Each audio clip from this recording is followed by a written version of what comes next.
पाहे धन्य आम्ही जन्मालो दास विठोबाचे झालो. आयुष्याच्या साधने सचितानंद पदवी घेणे. धन्य आम्ही जन्मालो दास विठोबाचे झालो. तुका म्हणे पावटणी करू स्वर्गाची निशाणी. धन्य आम्ही जन्मालो दास विठोबाचे झालो. करारविंदेन पदारविंदम मुखारविंदेन विनिवेशयंतम वटस्य पत्रस्य फुटेशयनम बालमुकुंद मनसा स्मरामि.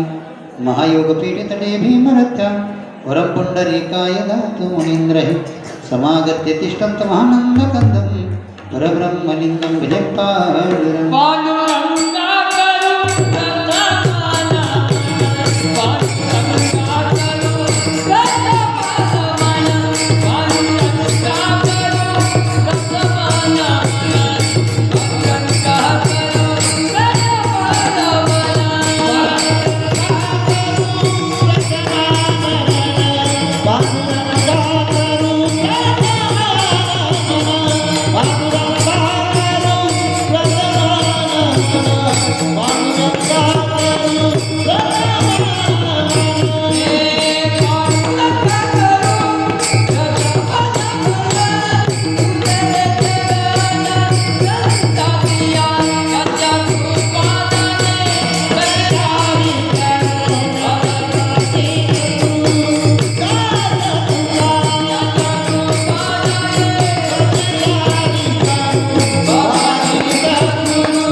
राजीवनेत्रं रघुवंशनाथं कारुण्यरूपं करुणाकरन्तं श्रीरामचन्द्रं शरणं प्रपद्ये.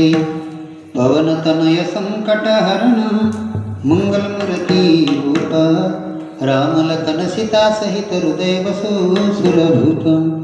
श्री ज्ञानेश ज्ञानमूर्ती साक्षात् प्रेमस्वरूपिणं नामदेव दयाभूतं नाथ वंदे पुनः पुनः. वैराग्यश्च परमूर्ति देहक्षेत्र निवासिनं तुकाराम महाराष्ट्रं भक्तराज चतुष्टक मुक्त बने मुक्त सृष्टपदे.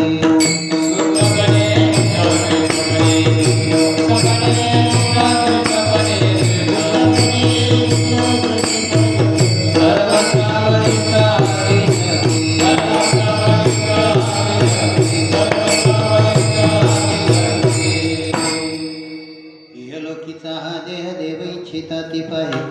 धन्य आम्ही जन्मालो दास विठोबाचे झालो.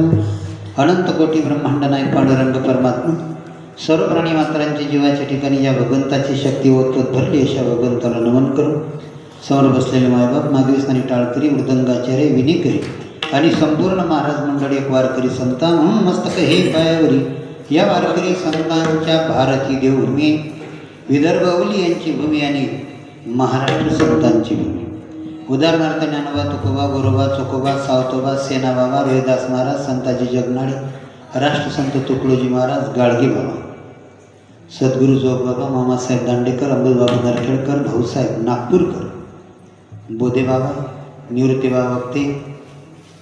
आपल्याकडे जर आपण पाहिलं सखाराम महाराज श्रीराम महाराज भोजने महाराज पांडुरंग महाराज पाटकर शिवरामबाबा पवार वेदशास्त्र संपन्न असणारे वासुदेवजी महाराज विदर्भ औली यांची मी म्हटल्यामुळे ज्यांच्या दरबारात आपण बसलो आहोत समर्थ सद्गुरू गजानन महाराज. वजेगावकडे लक्ष दिलं तर रामचंद्र बाबा. आजही अकोला नगरीमध्ये शिवजीची चालती फिरती ज्योत आहे परमहंस राजू बाबा.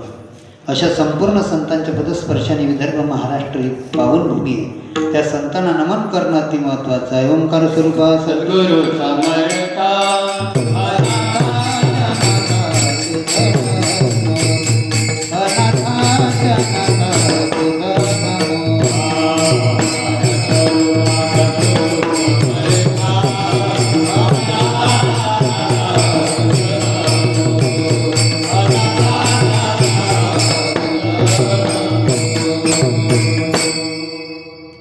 सारखं पवित्र गाव संतांच्या पदस्पर्शाने पावन झालेली भूमी देवाची कृपा संतांचा आशीर्वाद आणि सर्वांचं सहकार्य एकट्याचा न हे खेळ म्हणून मिळविला. माझी ओळख नाही असा पात्रडीत कोणीच नाही म्हणून रोजच्यापेक्षा आज जरा मंदिर खाली दिसून राहिलं. कारण माहीत आहे हा 10-12 वर्षापासून पाहिला आहे. ज्या मुली माझ्यासोबत लहान लहान होत्या आज त्यांना सुद्धा लहान लहान बाळ आहे.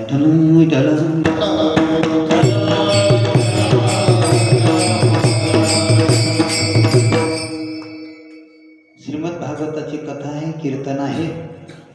थोडंसं बारकाईने ऐकू. कीर्तन आणि कथा श्रोत्यांच्या बसल्या लोकांच्या सगळ्या पाठ झाल्या आणि कोणता महाराज कसं कीर्तन करते हे बसणारे पहिलेच सांगतात.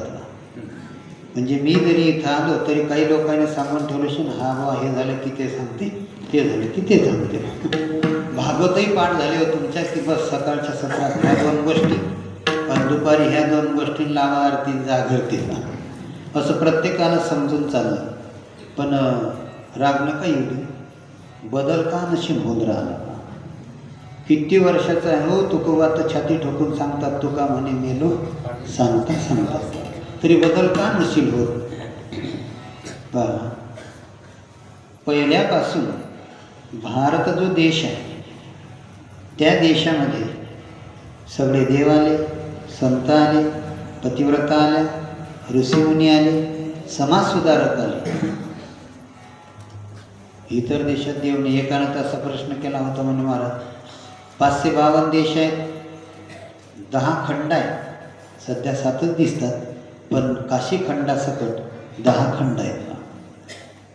पण इतर जे नॉटगाड म्हणणारे राज्य आहेत, राष्ट्र आहेत, त्याच्यामध्ये म्हणे एकही देव नाही आला आणि एकही साधून अवतार नाही घेतला. म्हणे सगळे भारतातच कसे काय आले म्हणे.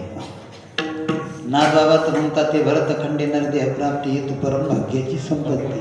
भारतात जन्माला आले भाग्यवान, महाराष्ट्रात आले तेही पेक्षा भाग्यवान, विदर्भात आपण आलो तेही पेक्षा भाग्यवान आणि पाथर्डीत आलो तेही पेक्षा भाग्यवान. मग एवढ्या मोठ्या देशात इतके देव कसे काय आले. आजही काही लोकांना वाटते श्रीरामदेव नव्हते, कृष्णदेव नव्हते, हे एक आदर्श राज्यकर्ते होते म्हणतात.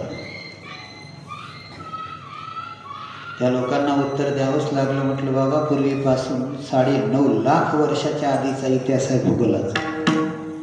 इतर देशात का नाही देव गेले, आपल्या भारतातच का आले. भारत सोडून सगळ्या देशांमध्ये पहिले एकी होती, आताही आहे, पुढे राहणार आहे. पण आपला भारतच देश असा आहे, आधी एकी नव्हती, आताही नाही आणि पुढे राहणारही नाही. देवाना अवतार एवढ्या करतात घेतले यदा यदाही धर्मश्य आणि संत त्यांच्या पहिले आले यारे यारे पहिल्यापासून भारतात एकीच नाही. तुम्हाला थोडासा रामायणाचा भाग सांगतो. ज्यावेळेस सीतामाईच्या शोधासाठी हनुमंतरायाला पाठवलं, जाणारे तयारच नव्हते. पण अतुलित बलधाम हेम शैला गदेहम धनुजौन कृशाण ज्ञानी नाम अग्रगण्यं सकल गुण निधानम वानरामधीशम. हो जय श्रीराम म्हटलं जोरात उडी घेतली. जशी देशादेशात गावागावात जमिनीमध्ये सीमा असते तशी देशात समुद्रावर सुद्धा सीमा असते. अर्धा समुद्र या देशाचा, अर्धा समुद्र त्या देशाचा. काय सांगून राहिलो, सगळे देवन साधू आपल्या देशातच का आले. इतक्या दिवसाचे सांगून राहिले तरी आमच्यात बदल का होत नाही. एक तर सांगणारा साधू तसा नसेल, एक तर मग ऐकणारे तसे वागत नसतील. हनुमंतरायानं प्रचंड रूप घेतलं आणि प्रचंड वेगाने वरून जाऊ लागले. जाता जाता काय झालं, हनुमंतरायाच्या सावलीला कोणीतरी घट्ट पकडलं. आता शक्तीमध्ये बलभीम असणारे मारुतीराया थोडेही पुढे नाही जाऊ शकत. विचार केला की मला असं वाटते का मी श्रीलंकेच्या सीमेत पोचलो, तिथल्या कुठल्या तरी अचाट शक्तीनं मला पकडून ठेवलं. पण बुद्धिमत्तांवरिष्ठ जरा डोळे मिटून चिंतन करून खाली पाहिलं, नाही अजून म्हणत तर 10 योजन राहिलं माझ्या हिंदुस्थानची सीमा. मग मला कुठल्या लंकेतल्या अचाट शक्तीनं पकडलं असून कुठल्या शक्तीनं पकडलं,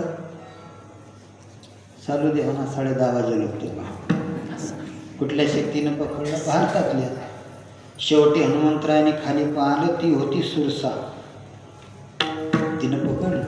हनुमंतराय तिथून बोलले, ओ बाई वंदे मातरम म्हण तू, मी एका असतं देशातला म्हणे. ते म्हणे सगळं बरोबर आहे, एका देशातलं जरी आपण, पण मी तुला पुढे जाऊ देणार नाही. का म्हणे मला सहनच होत नाही माझ्यापेक्षा मोठा झालेला. तुमच्या लक्षात गेलं. हनुमंतराय बुद्धिमतान वरिष्ठम त्यांच्या लक्षात आलं की बरोबर आहे आमच्या भारतातल्या लोकायले जैताळा येते हो एकमेकांना. मोठं होणं जमतच नाही तो कोणी.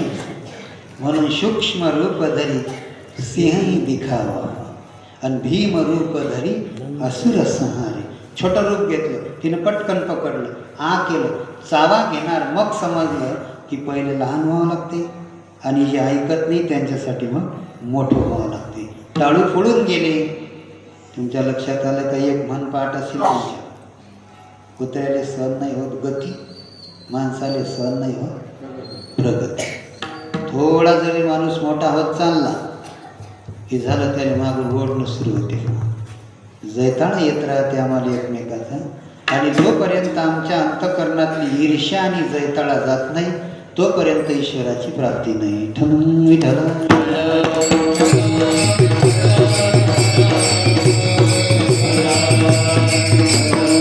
जगद्गुरु तुकोबरायाचा 4 चरणाचा सुंदर सर्वांच्या पाठातला शरीराचं महत्त्व सांगणारा, भक्ताचं महत्त्व सांगणारा आणि मानवी जन्म भेटून विठुरायाचे दास होण्याची धन्यता व्यक्त करणारा. तिन्हीचे उत्तर देऊन फायदा काय होतो?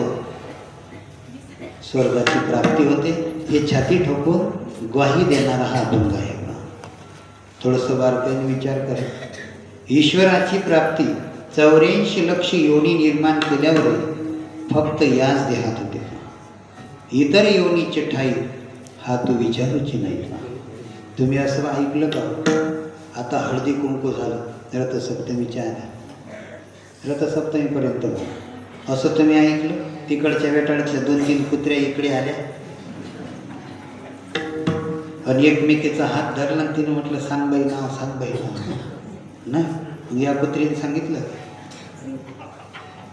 महादेवाच्या पिंडीवर टरबुसाची फोड आणि माझ्या टिप्याचं भुकणं साखरेहून गोड असं नाव सांगितलं का? नाही, कारण याच देही घडे होते. इतर पशुपक्षी खूप जन्माले घातले पण त्यांच्यात हे ज्ञान नाही आणि हे ज्ञान नाही कुठे. फक्त हाच देह आहे आणि याचे 4 वर्ग पाडले. पहिला एक वर्ग असा आहे, मनुष्य देहाचं महत्त्व कळालं पण मिळालं नाही ते देव. दुसरा एक वर्ग असा आहे, मनुष्य जन्माचं महत्त्व कळालं आणि मिळालं तो दुसरा वर्ग म्हणजे साधू संत. मनुष्य देहाचं महत्त्व कळालंही नाही, हा देह मिळालाही नाही ते पशुपक्षी प्राणी. आणि हा चौथा वर्ग असा आहे, हा देह मिळाला पण याचं रहस्य महत्त्व कळालं नाही ते तुम्ही आम्ही पहा. किती कष्टानं भेटला बहुता जन्मांती जन्मला सेनर एक योनी कोटी कोटी फेरा. किती दुरून आम्ही फिरत आलो पाप पुण्य करून जन्मा येतो प्राणी. याचं महत्त्व आम्हाला समजून नाही राहिलं पण याचं महत्त्व अमर असणाऱ्या स्वर्गातल्या देवाला समजते. त्याचं उदाहरण बाबा सांगतात पहिल्या चरणात.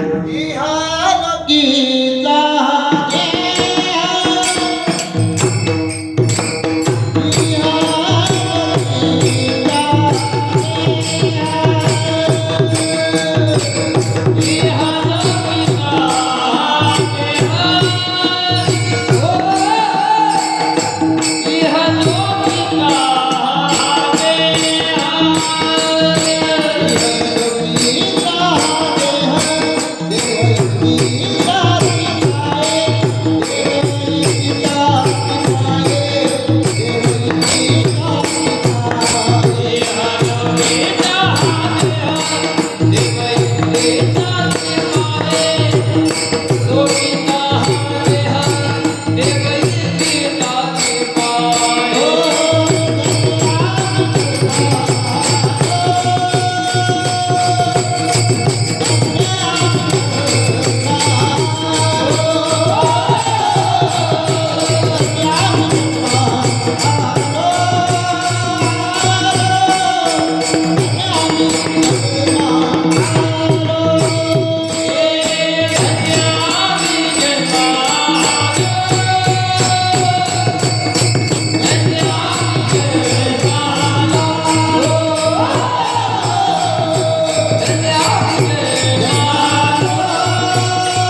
वृत्तीतला मरते लोकातला हा नासका नरदेह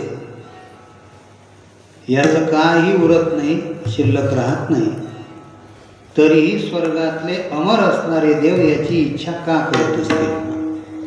जगद्गुरु तुकोबरायाला त्यावेळेच्या दशग्रंथी पंडितांनी प्रश्न केले की बाबा, नाशिवंत देह नाशाला जाणार किंवा नाशिवंत देह जाणारच सकळ, एवढं असूनही हो देहा ऐसे ओखटे पृथ्वी माझी नाही पोटे.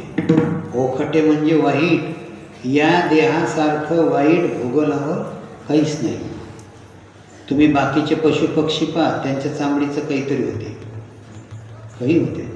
आता हे मृदंगाले पाना लावले, हे प्राण्याची चामडी आहे, किती गोड बोलते. आम्हाला तोंड देऊन आम्ही गोड नाही बोलतो, दुसऱ्याशी असं बोलतं की रड येते. चामडी बोलते. थोडासा विचार करा, आपलं काय वृत्ती पहा बरं मेल्यावर. असं आहे का की याचे डोळे काचाच्या पेटीत घरी ठेवून द्यायचे, बॉटलमध्ये भरून ठेवायचे, किडण्या ठेवून द्या, हात चांगले आहेत, किती सुंदर आहे. सर्वात शरीर घाणेरडे फक्त दोन आहेत भूगोल. पहिलं शरीर घाणेरडं म्हणजे घोडा, घोड्याचं. तुम्ही इतर प्राणी मरू द्या, सडकच्या बाजूने फेका, दुर्गंधी येते, आपण लगेच नाकाला रुमाल लावतो. कुत्र्याची वेगळी, मांजरची वेगळी, पशुपक्ष्याची घाण वेगळी दुर्गंधी, म्हशीची वेगळी आहे, बैलाची वेगळी येते दुर्गंधी.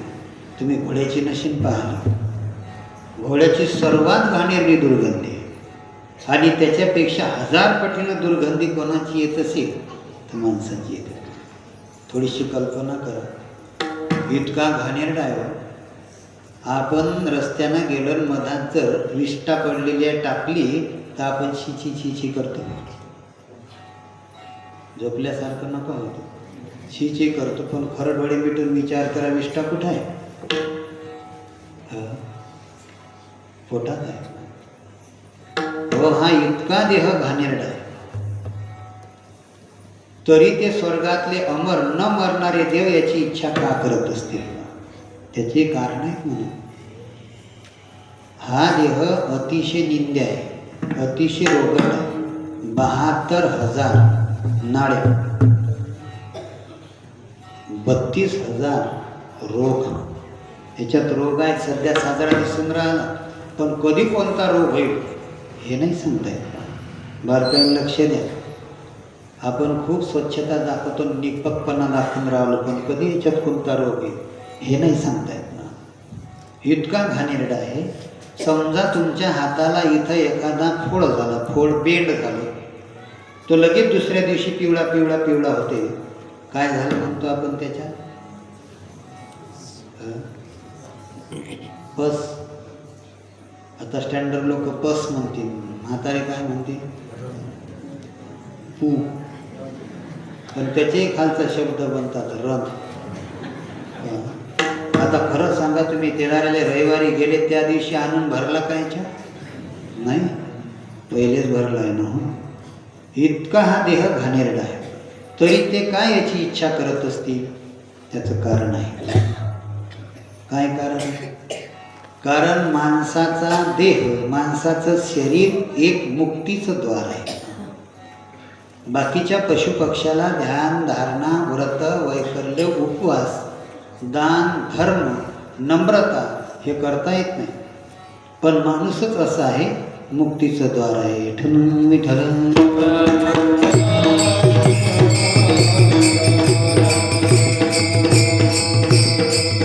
या माणसाला मुक्त होता येते. आपण बद्ध जीव, आपण संतांच्या संगतीत गेलो तर मुक्त होता येते, मोक्ष मिळते. पण आपले पुरावे आहेत, मोक्ष सुखा हानू लागतात. पण धन्यतेच्या लायकीचा हा कधी होते? पहा तुम्ही, हा माणसाचा देह घाणेरडाही आहे, साजराही आहे. मधल असा मातेनं तर याचं इतकं वर्णन केलं. हा देह नाशिवंत मलमूत्राचा भाग, वरी चर्म घातले, 7 प्रकारचे कपडे घातले, उल्बाच्या फोडी. आणि जेव्हा आपली निर्मिती झाली तर आईच्या पोटात झाली.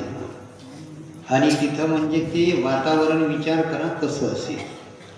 कबीर बाबांनी तर समजलं तर दोहा ऐकला की तुम्हाला थोडासा राग येईल, पण सांगतो ऐका.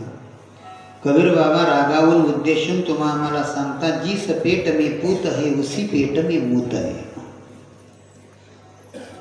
जिस पेट में पूत है उसी पेट में मूत है. जो पूत हरि का भजन ना करे वो पूत नहीं मूत है.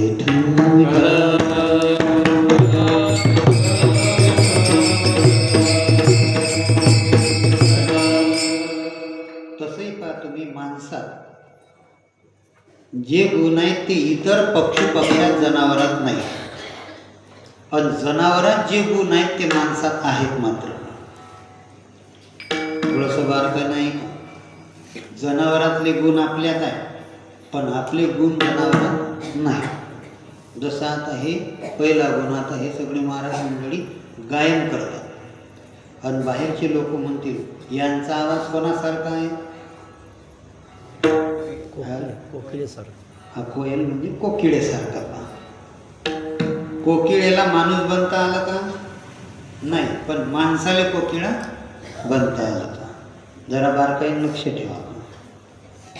या माणसांचा आवाज म्हणतात हुबेहूब विदर्भ कोकिळा असं म्हणतो ना. म्हणजे कोकिळा हा काळी आहे पण तिचा आवाज सुंदर आहे. म्हणजे माणूस कोकिळा बनला, कोकिळेले माणसाचं सारखं बनता आलं नाही. म्हणून हा देह एक नंबरचा उत्तम. ते स्वर्गातले देव याची आशा करतात. पहिलं काय.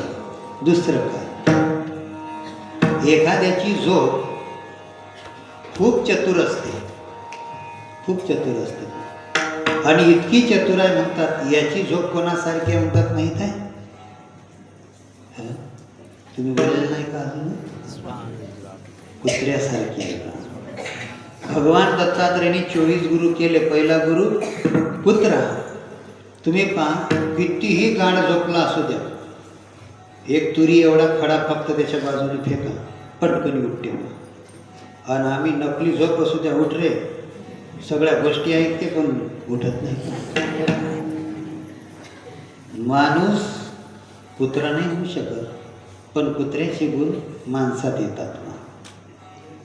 आणखीन पहा, 20 फुटावर तुम्ही उभे आहात आणि इथं फुसूफुसू बारीक गोष्टी करू द्या, त्याला ऐकू येते, म्हणते मी इथंच आहो. मग लोक म्हणतात त्याचे कान कोणासारखे आहेत? बोला फटफट पुढे जाऊ आपण. सशासारखे आहे. म्हणजे सशासारखे कान म्हणजे माणूस ससा झाला, ससा माणूस बनला नाही. हा देह का त्या देवाला आवडला याचं हे पहिलं कारण. दुसरं कारण, तिसरं कारण. त्याच्यानंतरही पाहतो, असं काही वाजलं की लहान लहान लेकरं आहेत, मनुष्य जात स्वभावता भजनशी. 6 महिन्याचं बाळ उभं राहू द्या, निमृत वाचून द्या, एकटंच नाचते. आता माणसंही नाचतात, बाई नाचतात. नाचत जा. 3 गोष्टी घडल्या पाहिजे: नाचणे, हसणे, रडणे. खूप हसा. जो हसते ना त्याच्या हृदयाला कधीच बंद पडायचं काम पडत नाही, म्हणजे हार्ट अटॅक येत नाही. खूप हसलं पाहिजे म्हणतात जोराने. आता रस्त्यानं हसताना तर लोक म्हणतात ना याचे चाराने हरपले. हसल्यानं मन मोकळं होते. रडल्यानं दुःख हलकं होते. नाचल्यानं शरीर हलकं होते. पण कुठे नाचता? यारे ना तू प्रेमानंदे, यारे ना तू प्रेमानंदे,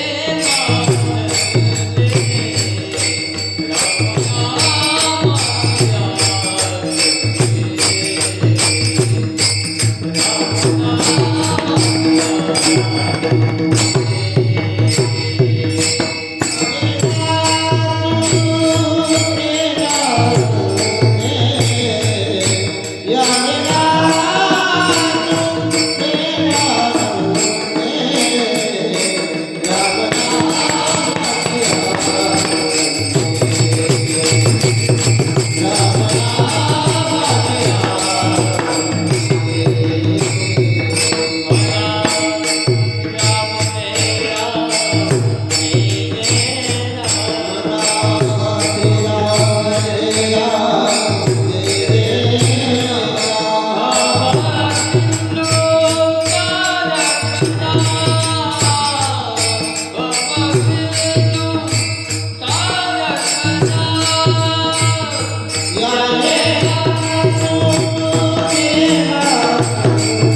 आपलं घरदार बंद करायचं आणि संध्याकाळी हरिपाठ करा आणि एकटेच नाचायचं. ज्ञानोबा तुकाराम. फायदा काय होते? शरीर हलकं होते. रस्त्यावर कधीच नाचू नये. नाचतात भावाच्या लग्नात, पण असं सांगितलं आहे की आपली पाठ महिलांनी कोणाला दिसू देऊ नये. नाचा. आणि इतके काही काही बारीक नाचतात लोक, तर बरोबर म्हणतात तो कोणासारखा नाचते.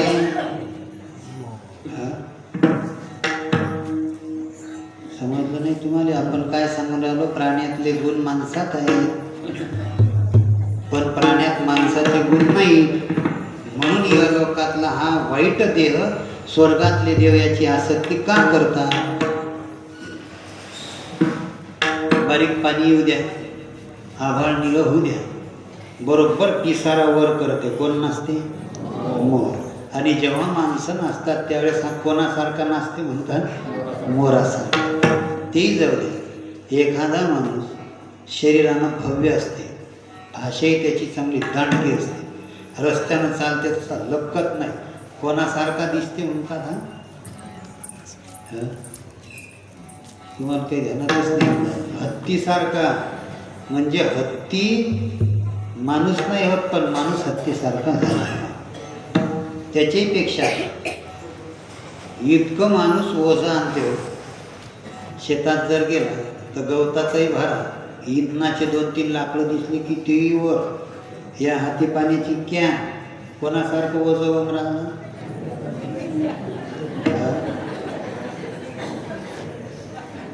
आता काही लोक पैसेवाले आहेत, समजा ते रानात जायचं काम नाही, नसू द्या, आणि घरून ॲटोपर्यंत जा फक्त तुम्ही बाईन. तुम्ही ओझं पा कोणासारखा व्हा.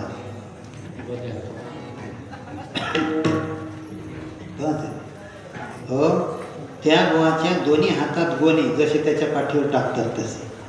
सगळ्या बॅगा असतात 2 भरे, आणि चैन जाय कोणाची? त्या बॅगीची. निघाला रस्त्याने, आणि बाई काहीच नाही त्याच्या मागं, एवढीशी बॅग आणि त्याला घुंगरू छिन छिन छिन छिन छिन. एक दिवस तर ती माझ्या गावात निघालो मी, मागं वाजले घुंगरू. म्हटलं बकऱ्याच कुठं आल्या काय? कोणीच नाही. म्हणजे माणूस ओझं कोणासारखं वाहते? गाढवासारखं. म्हणजे माणूस गाढव झाला, पण गाढवाले माणूस नाही होता येऊन राहिला. असे 12 कारणं आहेत हो. या देहात पशुपक्ष्याचे गुण आहेत, आणि हे जे गुण आहेत हे त्या अमर असलेल्या देवाला आवडले. दुसरं का? भक्ती. हे या देहात आहे. आता काही गुण माणसापेक्षा देवांमध्ये जास्त आहे. ती गुण तुम्हाला सांगतो. तरी माणसाचा देह का आवडला याचे फार बारीक सारीक उत्तरं दिले आहेत. गणेश. गणपतीसारखा मान कोणालाच नाही. ऐका बरोबर, गणपतीसारखा मान कोणालाच नाही. म्हणून वक्रतुंड महाकाय, करू प्रथम नमन, ओंकार स्वरूपा सद्गुरू स्वरूपा, ओम नमोजी आद्य. म्हणजे पहिले नाव कोणाचं घेतात? गणपतीचं. गणपतीसारखा मान आहे का कोणाला? गणपतीसारखा मान नाही, पण आम्ही कशाचे भुकेले आहोत? मानाचेच आहे ना. हे तर जाऊ द्या, भावनकी तुटली सुतक तोडलं लोकांना, ते बोंदर नाही दिलं, एकदम मान नाही दिला म्हणजे. इतके मानाचे भुकेले, पण मान नका करत जाऊ. गणपतीसारखा मान कोणाच्या जवळ नाही. जे लोक आंघोळ नका करू देऊ, काही नाही. आता तुरी कापायचा हंगाम चालू झाला समजा, शिदुरी डबा घेऊन जातात, शेतात गेले की जाता बरोबर 1-2 पोळी खाल्ली, झाडाला तो डबा लटकून दिला, डोक्याला रुमाल बांधतात, काही कंबरले बांधतात, आणि विडा घेतात हाती. तो विडा निसटायची भीती राहते, म्हणून आंघोळ नाही, गंध नाही, उपवास नाही, गुरुवार नाही, जय गजानन नाही, काहीच नाही. तोही माणूस काय करतो? तो विडा निसटून जाऊन म्हणून दोन्ही हातावर असा थुंकते, आणि तो विडा पकडायच्या आधी असा करते, जय गजानन गणपती, आणि काम लागू दे सुती पाहते. म्हणजे पहा, ज्याला काही समजत नाही तोही कोणाला मान देते? गणपतीला. म्हणून माणसापेक्षा देवांमध्ये एक गुण शिल्लक आहे, तो माणसात कधी येत नाही, तो होय मान. म्हणून मान भेटला पाहिजे असं कोणच भुकेलं हरवलं. पण आम्ही अवघे कशाचे भुकेलं? यंदा नावच नाही टाकलं, येतच नाही म्हणते. घ्या, सगळे मानाचेच भुकेले. तो दुसरं ज्ञान. ज्ञान एका देवाजवळ आहे, त्याच्यासारखा ज्ञानी कोणी नाही. तो देव आहे ब्रह्म. ब्रह्मदेवासारखा ज्ञानी कोणीच नाही. आपल्यातलं कोण ज्ञानी आहे? आपल्यासारखं नका हो देऊ. कोणीच ज्ञानी नाही. तुम्हाला कळते कीर्तनकार भागवतकार लोक ज्ञानी असतात? काहीच ज्ञान नाही, कवडीचंही ज्ञान नाही. जे तुकोबा गाथा पचा वेद म्हणतात ते म्हणतात मी तो अल्पमतीहीन, काय वर्णू तुमचे गुरु. जे माऊली ज्ञानाचा सागर आहे, स्वतः देव गीता संपून हा अवतार घेतात, ते एकाच शब्दात माणसाला रळवतात. एरवी तरी मी मूर्खो. एवढी मोठी ज्ञानेश्वरी लिहिली की एका ओळीवर 13 PhD घेतल्या तरी कमी पडतात. ज्ञानदेव सांगे दृष्टांताची मात, तरी म्हणतात मी एक मूर्ख आहो. आणि आम्हाला थोडंसं येते तर आमची छाती एवढी फुगते, बटणं तुटायची भीती राहते. ज्ञान आपल्याजवळच नाही, कोणीच नाही, कोणीच ज्ञानी नाही. आणि तुम्ही ज्याला म्हणता हा ज्ञानी आहे, त्याची पावर आपोआप कमी होते. ज्ञानी ब्रह्मदेव. ब्रह्मदेवाचा टक्कर खेळणारा एक ऋषी होऊन गेला. कोण? ब्रह्मदेवाच्या प्रतीचा होता तो. तुम्हाला माहित नाही म्हणा, आम्ही हजर होतो काय त्याच्या वेळेस. ब्रह्मदेवानं पृथ्वीवर सृष्टी निर्माण केली, त्यानं मंगळावर केली होती. मंगळावर एवढंच नाही, ब्रह्मदेवानं पुरुष निर्माण केला भक्ती करायले, तर त्यानं भक्तीतून वंचित होण्याकरता महिला उत्पन्न केली. ब्रह्मदेवानं घोडा तयार केला, त्यानं गाढव बनवला. कोण होता? त्याच्या नावासारखं नाही तो. नाव फार साजरा आहे, विश्वामित्र. आणि मित्र खळूनही कोणाचाच नव्हता. नाव पासांत विश्वामित्र, जगाचा मित्र. ब्रह्मदेवाने हे भाषा तयार केली, त्यानं प्रतिभाषा तयार केली. प्रतिभाषा म्हणजे कोणती? आपण म्हणतो की नाही, दारात आले तुम्ही, जेवण बिवण झालं? आता जेवण आहे ब्रह्मदेवाची भाषा, आणि ते बिवण आहे विश्वामित्राची भाषा. शेतात जर गेले, घरमालक म्हणते हां पहिले पाणी मानी प्या, मग काम करा. आता पाणी झाली ब्रह्मदेवाची भाषा, आणि मानी कुठे भाषा आहे तो? हे त्यानं लिहिली होती. म्हणजे ब्रह्मदेवासारखा ज्ञानी या सृष्टीवर कोणीच नाही. माणसात ज्ञानाचा गुण बिलकुलही नाही, फार काही नाही करणार. त्याच्याही पुढे सांगितलं, जाऊ द्या तुम्हाला आणखी नाही बोर वाटेल, याचे सुद्धा 14 कारण आहेत. देवांमध्ये जे आहे ते माणसात नाही. श्रीमंत देव कोणता आहे? सर्वात श्रीमंत कुबेर. कुबेराजवळ नवनिधी धन होतं. लक्ष्मी माता म्हणे कुबेर काय आहे? अरे या लोकायला दे ना थोडंसं. तो म्हणे या लोकायले थोडंही दिलं तरी एवढे गर्वानं वागतील. नाही नाही म्हणे देऊन टाक, माझी आज नाही. म्हणून 9 निधीतलं 1 निधी असं बाजूनं काढलं, 8 पूर्ण वेगळे ठेवले आणि त्याचे 2 समान भाग केले. अर्धा निधी घेतलं आणि सार्वत्रिक पाऊस कसा पडतो तसा त्यानं पाऊस पाडला. कुठून? वरून. आणि तो पाऊस पूर्ण भूगोलावर पडला. त्या भूगोलामध्ये हे सगळे राष्ट्र आहेत. पण आजही तुम्ही बारकाईने विचार करा, 71% पृथ्वीवर सध्या पाणी आहे आणि 29% काय आहे? जमीन. तुम्ही शिकले नाही का भूगोल? मग जास्त धन कुठे पडलं? पाण्यात. आजही पहा तुम्ही, विशेष रत्न कुठं सापडता? पाण्यात. आणि 29% हे भूगोल, त्याच्यामध्ये हे सगळे राज्य. त्याच्यात आपला आशिया खंड, आशिया खंडातला भारत, भारतातले 29 राज्य, 29 राज्यातलं महाराष्ट्र, महाराष्ट्रातला आपला प्रांत विदर्भ, विदर्भातलं काय तुमचं सर्कल असेल ती, आणि त्या सर्कलातलं हे आपलं पाथर्डी गाव. आणि पाथर्डी गावात किती आलं शिनो हिशा? कुबेराच्या मानानं आपल्याजवळ काहीच नाही. निवृत्तीबाब वक्ते म्हणत, भाऊ कुबेराच्या मानानं आपल्याजवळ काहीच नाही, नम्र राहिलं पाहिजे. श्रीमंती त्यानंच पचवा, कुबेरानं. हो बाबा, आमच्याजवळ नम्रताच नाही. थोडेसे पैसे येऊ द्या, बापरे छातीत हवा भरल्यासारखं होते आणि खिशातले हातही नाही काढत. समजून घ्या, खिशात हात गेले की अरे काही ना काही अंश वाढला, हे ठरलेलं. आणि तुम्ही लक्षात ठेवा, उंदराने चिंधी सापळा तेवढे आमच्याजवळ श्रीमंती आहे. मग आता बाकीच्या सगळ्या श्रीमंत लोकांनी याचा राग येईल की आम्हालाच बोलून राहिला की काय. काही कोणाला बोलायचं काम नसते. कितीही तुम्ही मरमर करा, कितीही धन कमावा, किती धन कमावा, 4 महिन्याचं लेकरू असते, 5 रुपयाचा डॉलर्स त्याच्या हाती द्या, ते एकदम मुठीत ठेवून देते. 2 मिनिटात तुम्ही त्याला असं करा, देत नाही. त्याला मोह तयार होते. आणि आता इथून कमाई सुरू होते त्याची, धन धन धन धन धन, खूप कमावते, खूप कमावते. आणि मेला तो. पोरं इतके हुशार आहेत आता, पहिले पोरं तरी कमी हुशार होते, आता बापाची पोरं इतके हुशार आहेत. उद्या सकाळी 11 वाजता माती आहे तर रात्रीच आणतात गठ्ठ पत्रिकेचं छापून, हातात जाते, म्हणतात भेटली नाही असं पण म्हणूच नाही. पण तुम्ही पत्रिका वाचा, बरोबर निरीक्षण करून, एवढीशी आहे 4 बोटात, त्या पत्रिकेवर लिहिलं यानं 4 महिन्यात आता त्यावेळेसपासून धन धन धन धन धन धन केलं, मरमर केलं, दान नाही, धर्म नाही, काहीच नाही. पण त्या पत्रिकेत लिहितात या व्यक्तीचं अत्यंत दुःखद काय झालं. तुम्ही वाचता की नाही पत्रिका कधी? काही लोक त्या पत्रिकेला घाबरतात. समजा दुसऱ्याची असली दाखवायची, हो हे उद्याचं कार्य आहे, तुम्हाला पत्रिका आहे, तर त्याच्या घरी कोण नसू द्या, ते बाई म्हणते एक काम कर भाऊ, त्याचा कोपरा फाळ आणि त्या भीतीवर ठेव. कोण्याच पोतीत नाही, कोपरा फाळला ना का आपल्या घरावर मरण येत नसेल का? 15 दिवसाच्या आधी तर एक फोन असा आला होता, मी चाललो रस्त्यानं, रडका आवाज आला, बाबा गाडी उभी करा. नंबरच कोण देते काय माहीत, कोणाही नंबर जाते. म्हटलं काय झालं? म्हणे 4 दिवस झाले माझे सासरे वारले, त्या दिवसापासून म्हणे भाकरच नाही तर कोण राहिली. म्हटलं इतका जीव होता का त्या सासऱ्यात? म्हणे नाही हो महाराज, मी जवळ असल्याच्यानं मी खांदा दिला म्हणे, आणि घरी आलो, आंघोळ करायला लागलो म्हणे, खिशाला हात लावला, त्याच्यात म्हणे सुपारी, मग धडधडीच वाढली म्हणे.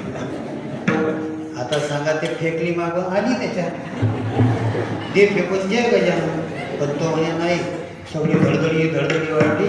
पण मग म्हणे आमच्या गावात एका जणांना सांगितलं म्हणे, त्या बुवाला विचारकडे त्याला लय पंचांग समजते म्हणे. सांगा आता सुपारी खिशात पडली की काय करा, हे कोण्याच ग्रंथात नाही. शेवटी म्हटलं याचा आपल्या भरोसा आहे, त्याला सांगितलं म्हणजे फेकून दिली का? नाही मला गोठ्या ठेवलं आहे म्हणे गाईच्या. म्हटलं एक काम कर, त्या दिवशी कपडे घाल, त्या खिशात ते सुपारी ठेव, आणि चप्पल सकट आंघोळ कर, सव्वा प्रमाणात तेल हनुमानजीच्या मंदिरात दे, डोक्यापासून मूर्तीच्या अंगावर टाक, हनुमान चालीसा म्हण, मग ते सुपारी नदीत नाही तर विहिरीत टाकून दे. त्यानं तसंच केलं. आणखीन 8 दिवसानं फोन आला. म्हटलं आता काय भानगड याची काय झाली? म्हणे महाराज आता जेवणही धकते, झोपही मस्त लागून राहिलं. तुम्ही लक्षात घ्या, इतकं आम्ही मरणारे घाबरतो, पण बारकाईनं लक्ष द्या, ब्रह्मदेवासारखा ज्ञानी कोणी नाही, आणि कुबेरासारखा श्रीमंत कोणी नाही. आज आपल्या घरी किती धन असू द्या, पण पत्रिकेत एका शब्दात सांगतात अत्यंत दुःखद निधन झालं बा. आणि लक्ष्मी माता म्हणे कुबेरा एवढ्यात असतं म्हणे, एवढे झाले रे, भरभर आपल्याच तालात आहे, आणि एक निधी आणखीन पाठवली असती तर. ब्रह्मदेवानी सांगितलं आई तुम्ही बरोबर विचार. कुबेर म्हणे आई या माणसाने किती दिलं तरी समाधान. 10 क्विंटल कापूस झाला, 12 क्विंटल तुरी झाला तरी 2 क्विंटल आणखीन पाहिजेच होतं म्हणते. हो एक दिवस काय झालं, कुबेर खूप दान देणार आहे, पण माणसात चर्चा झाली. कुबेर कोणतंही भांडण येलं म्हणे, झोडीन्या, कटोरान्या, बैलगाडीन्या, ट्रॅक्टरन्या, कुबेर काय करते म्हणे, अलग निरंजन म्हटलं की त्याची 1 मूठभर असं टाकते, आणि त्यानं लिहिलेलं जे मोजमाप आहे ते भरून उतू जाते म्हणे. आता एक माणूस इतका दरिद्री होता, त्याच्या घरी कपडे नव्हते झोडी करायसाठी, धोतर होतं ते फाटकं म्हणे, याच्यात कसं गोळा करावं, मग मागावंच कसं, जाऊ दे म्हणे, आता आपल्या घरी गंज नाही, कढई नाही, काहीच नाही म्हणे, जाऊ दे म्हणे याच्यावरच, आणि याच्यातच तर आपलं आयुष्य चांगलं होते म्हणे. पण गेला म्हणून दाट अरण्यातून, आणि पाहिलं तो एक चमकलं असं काहीतरी कटोरा आहे म्हणे लोकांचं. त्यानं तो सरळ केला, खरंच खोल मस्त कटोरा जमलं म्हणे, देवानंच दिलं. गेला भिक्षान दे. कुबेरजी उठले, वापस कोणाला जाऊ देत नव्हते, मुठभर घेतलं, कटोऱ्यात टाकलं, कोणाचे की भरून उचलू जायचं. कुबेरानं त्याच्यामध्ये टाकलं, ते भरलं नाही. कुबेराने दुसरी मूठ घेतली, तेही टाकली, भरलीच नाही. कुबेर म्हणे एका मुठीत असतं कितीही मोठं आणलं म्हणे तर ते उतू जाते, हे काय असेल. हे माणसा काय कुबेर व्हावं, हा कटोरा कशाचा आहे? तो म्हणे काही नाही, तिसरी मूठ घेतली टाकली तरी जमलंच नाही. म्हणे हा सोन्याचा आहे का स्टीलचा आहे का लोहाचा आहे? तो म्हणे माहीतच नाही ना, माझ्यासारखा दरिद्री कोणीच नाही. म्हणे रस्त्यानं आलो तर जंगलात सापडला म्हणे हा कटोरा. कुबेर म्हणे पाहू दे बरं. कुबेरानं असं केलं. कुबेर म्हणे जा इथून, आपल्या घरी जाणंच नाही म्हणे तुझ्यासाठी. तो म्हणे काय आहे? ते होती मरेल माणसाची टकोरी. गेल्या माणसाची काय होती? टकोरी. तो म्हणे कुबेरजी तुमच्यासारखा श्रीमंत दाता कोणीच नाही, पण आमच्यासाठी तुम्ही द्या ना, टाका ना. त्याने सांगितलं म्हणे आदमी की खोपडी कभी भरतीच नाही. असे हजारे कुबेर म्हणे या माणसाला वाटले ना तरी याची शांती नाही, म्हणून कुबेरासारखं श्रीमंत आम्ही कधी होऊच शकत नाही. त्याच्याही पुढचं ऐका. पहिले काय सांगितलं होतं? जाऊ द्या म्हणा, चालू द्या तुमची बडबड काय असेल ते. गणेशासारखा मान कोणाला नाही, माणसाजवळ तर बिलकुल नाही. ब्रह्माजीसारखा ज्ञानी कोणीच नाही. कुबेरासारखा श्रीमंत कोणताच माणूस नाही. त्याच्याही पुढचं ऐका. देवांचे 2 डॉक्टर आहेत. त्यांचं नाव आहे अश्विनी कुमार. आता इथं कितीही PhD घेतल्या डॉक्टरांनी तरी मेला माणूस जिवंत कोणी करू शकत नाही. आता काही काही लोकांना बापरे असा हात लावला की नाडी परीक्षा करते म्हणतात तो माणूस, तर तुम्हाला ECG गॅस्ट्रोस्कोपी कुठली स्कॅन करायची गरज नाही, नुसतं नाडीवरून सांगते. किती अभ्यास झाला. पण अश्विनी कुमारासारखा अभ्यास कोणाचा नाही. कशाबद्दल? डॉक्टरकीबद्दल. त्याच्याही पुढचं ऐकत नाही. सौंदर्य, सुंदरता. सुंदर कोणता देव माहीत आहे तुम्हाला? तुम्हाला बोर होऊन राहिलं का 5 दिवसापेक्षा? सुंदर कोण आहे? एकच देव सुंदर आहे, प्रद्युम्न म्हणजे कामदेव. कामदेवासारखं सौंदर्य कोणाच्या जवळ नाही. आपलं काय खरं आहे? आपण तर कोणी म्हणते मस्त आहे, नाकीडोळी छान आहे, सुंदर आहे का? आपण येता जाता आरशाजवळ, येता जाता आरशाजवळ. किती दिवस राहा तुम्ही आरशाजवळ? हो, ब्रह्मदेवाने आपल्याला असे घाललेले खोबऱ्याच्या वाट्या ह्या असे आहेत. तेवढ्या दिवस आम्ही आरशात पाहू, पण 70 ओलांडलं की ब्रह्मदेव इतका नाटके आहे, तो करते उलट्या अशा. मग आरशात नाही पाहू शकत आम्हाला. म्हणजे सौंदर्यवान एकच देव आहे, कामदेव. आम्ही सौंदर्यवान कोणीही नाही. आता सुंदर दिशासाठी तुम्ही काही करा. काही करा म्हणजे प्लॅस्टर करा, वालपुट्टी लावा, राग नका येते तुम्ही काही लावा. किती दिवस टिकीन ते? ठीक आहे, आता हिवाळा आहे तर 5-6 घंटे टिकणार आहे. मे महिन्यात करा, कूलरजवळ बसा, जाऊ द्या लाईन. निवृत्ती बाबा, जयराम बाबा म्हणून बाबू 2 मिनिटात तर कावरले बाबू सारखं होते म्हणून. सौंदर्यवान एकच आहे फक्त देव. असे भरपूर उदाहरणं देता येतील, पण या देहाला मुक्तीचा दरवाजा म्हटला आहे. इथून मोक्ष मिळते, विमानही येते, देवही बनता येते, शूर बनता येते, दाता बनता येते. या देहानं काहीही तुम्हाला करता येते. म्हणून स्वर्गातले देव इहलोकीचा हा देह देव इच्छिता ती पाहे. ते इच्छा करतात की हा मानवी देह आम्हाला मिळावा. आता हा देह इच्छिता ती पाहे. आता देव या देहाची इच्छा करतात. पण माय बापो, तुम्ही आम्ही माणूस झालो तर जरा धन्यवान होण्याच्या लायकीचे राहा. दुसऱ्या चरणात धन्य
नरका नारायण झाल्याशिवाय राहत नाही.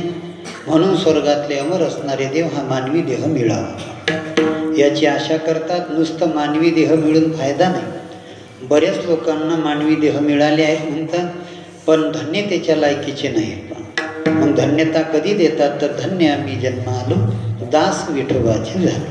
विठोबाचेच का असा प्रश्न विचारला तर काही लोक म्हणतील जगद्गुरु तुकोबराया पंढरपूरच्या विठोरायाचे भक्त होते म्हणून जो ज्या देवाची भक्ती करतो तो देव मोठा म्हणतात. आजही वारकरी लोक म्हणतील विठ्ठलापेक्षा मोठं कोण नाही. अनेक संप्रदायातले लोक सांगतील की आमच्या देवापेक्षा मोठं कोणीच नाही. पण थोडंसं बारकाईने लक्ष ठेवा. तुम्ही मोठं म्हटल्यानं कोणी मोठं होत नाही. त्याला शास्त्राचे संतांचे ग्रंथाचे पुरावे पाहिजे. त्याच्याशिवाय देव मोठा होऊ शकत नसतो का. हो बाबा, दोनच देव आहेत ज्यांच्या पुढे नाथ शब्द लागतो. पहिला आहे विश्वनाथ. विश्वनाथ कोण आहे? महादेव. दुसरा आहे जगन्नाथ. त्या देवानं मुक्काम काशीत केला, हल्ली मुक्काम. विश्वाचा मालक आहे तो, विश्वात कुठेही राहतो, पण हल्ली मुक्काम केलं काशीत, म्हणून त्या बाबाचं नाव झालं काशीनाथ. आता जगाचा मालक जगात कुठेही राहू शकतो, पण त्या जगन्नाथानं मुक्काम केलं पंढरीत, म्हणून नाव झालं पंढरीनाथ. मग ज्याच्या पुढे नाथ शब्द लागतो तो सर्वात श्रेष्ठ देव. नाही तर तुम्ही अभ्यास करून पहा, कोणाच्याच पुढे हा नाथ शब्द लागत नाही. कोणाच्याच नाही. जरा बारकाई नका. भगवान भोलेनाथ विठ्ठलाला मोठं म्हणतात आणि विठ्ठल भोलेनाथाला मोठं म्हणतात. एक दिवस तर वाळवंटात बसले 88,000 ऋषी. शिवजी आले, त्रिशूळ डमरू घेऊन आला गिरिजेचा पंथ. तिथं हजर झाले. 88,000 ऋषींनी विचारले की बाबा सर्वात मोठा देव, सर्वात मोठं तीर्थक्षेत्र कोणतं आहे? तर शंकर सांगती ऋषी जवळी, सकळई तीर्थे माध्यान्य काळी, येती पुंडलिका जवळी, करती आंघोळ वंदिती चरण. कोणाचे? हात दाखवला विठोबाकडे. एवढंच नाही, तो हा विठोबा निधान, ज्याचे ब्रह्मादिका ध्यान, पाऊले समान विठेवरी शोभती. असंही त्या बाबाचं वर्णन केलं. आता तुम्हाला मी विज्ञानाच्या भाषेत सांगतो आणि पोथीच्याही भाषेत सांगतो. विठोबा मोठा देव, तो उभा आहे म्हणून मोठा एक. दुसरं, तो मोठा का आहे? वैज्ञानिकदृष्ट्या 4 प्रकारच्या भाषा आहेत वाणी: परा, पच्छंती, मध्यमा, वैखरी. परा आहे बेंबीपासून, पच्छंती हृदयापासून, मध्यमा कंठापासून आणि वैखरी ओठापासून. अशा 4 भाषा आहेत.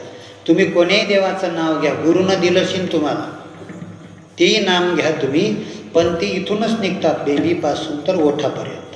आणि एकटे निवांत बसा आणि फक्त म्हणून पहा विठ्ठल विठ्ठल विठ्ठल विठ्ठल विठ्ठल विठ्ठल असं म्हणून पहा. ते पहा कुठून निघते. आता म्हटलं तर फक्त तसं नाही सांगू शकत. खरं अंतःकरणापासून म्हटलं तर आपल्या डावीकडून जे हृदय आहे ते असं हलते. किती वेळा हलते? 12 तासातून काही मोजलं नाही. आपण श्वास किती वेळा घेतो 12 तासातून, किती वेळा सोडतो ते घेणं देणं नाही. का नाही? त्याचं काही बिल येत नाही, मीटर बिल भरायचं काम नाही. लोक म्हणतात देव नाही, किती दिवसाचं ऑक्सिजन देऊन राहिलं हो, पण बिल नाही घेऊन राहिलं. 21,600 वेळा आपण श्वास घेतो आणि सोडतो, तेवढ्या वेळेत ते असं हलते. आणि विठ्ठल विठ्ठल तुम्ही नामस्मरण करा, ती तिथून निघते. तुम्ही नाव ऐकलं शेनामच्या महाराज मंडळीला माहीत आहे, मोठे बाबा विठ्ठल बाबा चौधरी. त्यांचा ॲक्सिडेंट झाला होता. 73 वर्षाचं वय. माऊलीची वारी आली पंढरपूर, आळंदीहून पंढरपूरपर्यंत. माऊली निघणार, ऑपरेशन झालं, इथून इथपर्यंत रॉड टाकलं. डॉक्टरांनी सांगितलं 3 महिने उठायची गरज नाही म्हणत. विद्यार्थी सगळे सेवा करू लागले. बाबा होसात आले, विचार माऊली निघाली? हो बाबा निघाली म्हणत माऊली. डोळे बंद करून घेतले. 3 दिवस मुलांचं जागरण होतं. चौथ्या दिवशी मुलांना गाढ झोपू दिलं. वाखर नाही, काठी नाही. बाबा वालीत 27 किलोमीटर गेले पहाटेपर्यंत. जेव्हा एका मुलाला जाग आली तर बाबा गेले, उठता तर येत नाही म्हणून गाड्या लावल्या मागं. डॉक्टर गाडीत घेतले. योगायोगाने स्वित्झर्लंडचे हस्तीच तज्ज्ञ डॉक्टर, हृदयतज्ञ डॉक्टर यांच्यासोबत होते. तेही गाड्यात बसले. 70 किलोमीटर बाबा माऊली माऊली माऊली करत चालले होते. विठ्ठल विठ्ठल असे करत चालले. उचललं अलगद, गाडीत आणलं, पुण्यात टाकलं आणि पूर्ण बॉडी चेकअप केली. शोध घेतला. जो हृदय तज्ज्ञ होता त्या बाबाने हे तपासलं. आश्चर्य वाटलं. एकमेकाच्या तोंडाकडे पाहत होते. म्हणत काय झालं? 73 वर्षाचं वय, हे कसं काय चालले? हे काही हाड रॉड बाहेर नाही आहे म्हणत ते निघू द्या. शरीर त्यांचं 73 वर्षाचं आहे, पण मी हार्टची जे तपासणी करून राहिलो हे 26 वर्षाची आहे म्हणत. शरीर म्हातारं झालं पण हार्ट हृदय हे तरुण आहे. मग कशामुळे तरुण आहे? विठ्ठल विठ्ठल विठ्ठल या नामानं तरुण आहे. म्हणून हा शोध विज्ञानवादी लोकांनी आता घेतला. पण आपले वारकरी कुठं शिकले नाहीत, कुठं काही नाही, पण त्यांचा भाव किती होता. टाळी वाजवावी, गुढी उभारावी, वाट हे चालावी पंढरीची, खटनट यारे शुद्ध होऊ सारे, दौंडी पिठवी भावे चोखा मेळा. म्हणजे सगळ्याला पवित्र केलं. म्हणून कीर्तनकारात एक पद्धत आहे. जेव्हा आम्ही मधातच म्हणतो विठ्ठल विठ्ठल विठ्ठल विठ्ठल, हे कीर्तनकार का म्हणतात विठ्ठल विठ्ठल? तुम्ही तसे म्हणत नाही, एवढं तर म्हणता की नाही, तेवढंच त्याच्यावर प्रेशर येते, मजबूत होते ते. म्हणून मधात विठ्ठल विठ्ठल म्हणायची ही पद्धत आहे. एक जण म्हणे नाही महाराज, तुम्ही सांगता सांगता साधू लोक बोलता म्हणे, पण याद घ्यासाठी मधातच देता म्हणे शकुटलं विठ्ठल विठ्ठल विठ्ठल. याच्यासाठी नाही, तुमच्याही मुखातून ते निघालं पाहिजे. कारण विठ्ठल जडी तडी भरला, रीता ठाव नाही भरला, आज म्या दृष्टीने पाहिला, विठ्ठलची विठ्ठल. हे आजच्या विज्ञानादी लोकांचं कारण आहे. तो देव विठ्ठल मोठा आहे हे वैज्ञानिकांचं म्हणणं आहे. पण आपल्या शास्त्रातलं, ग्रंथातलं, संतांचं यांचं काय मत आहे? तो देव मोठा आहे, त्याचे आम्ही दात झालं, धन्यतेच्या लायकीचं राहिलं. पाहतो देव मोठा कसा आहे. अवतार जरी आहे शिवांचे आणि विष्णूचे, अवतार दोन्ही आहेत, पण सर्वात मोठा अवतार क्षीरसागरामध्ये झोपलेला आहे. त्या बाबाची अर्धांगिनी पाय चपते आहे. जी पाय चपते तिचं नाव आहे लक्ष्मी, आणि जे झोपले आहेत त्यांचं नाव नारायण. तुम्हाला बोर होऊन राहिलं का? हे त्याचं नाव नारायण. पहा, आता झोपेल देव आहे. झोपल्याचं दर्शन घेत असतात काय? कधी घेतात झोपेल माणसाचं दर्शन? डांगची किनाम डपडं वाजलं की.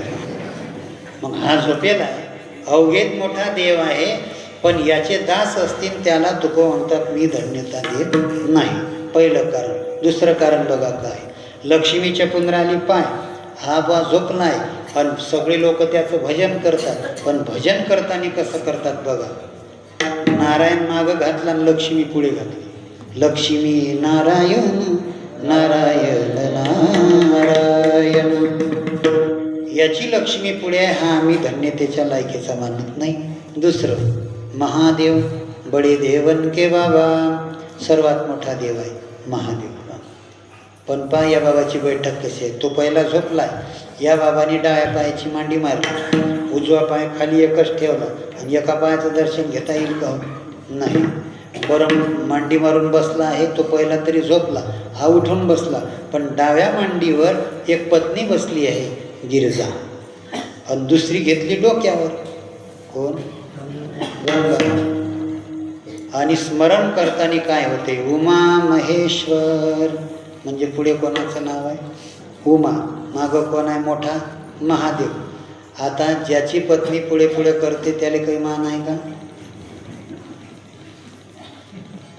तुम्ही बोलून कोण नाही राहिले काही? मी आपला नाही विषय घेऊन राहिलो, देवाचा घेऊन राहिलो. उमा पुढे, महादेव मागं, लक्ष्मी पुढे, विष्णू नारायण मागं. मग ज्याची पत्नी पुढे पुढे करते त्याला काहीच किंमत नाही, तो देव असो का माणूस असो का. दुसरं ऐका, मर्यादा पुरुषोत्तम श्री रामचंद्र प्रभू मर्यादा पुरुषोत्तम आहे. रघुकुल रीत सदा चली आई, प्राण जाय पर वचन न जाई. राम पूर्ण आराम, पण बघा उभे आहेत, पण कसे, डावा पाय पुढे उजवा माग, डावा हात असा पुढे आणि उजवा ठेवला इथं. कसं घेता दर्शन एका पायाचं? नाही घेता येत.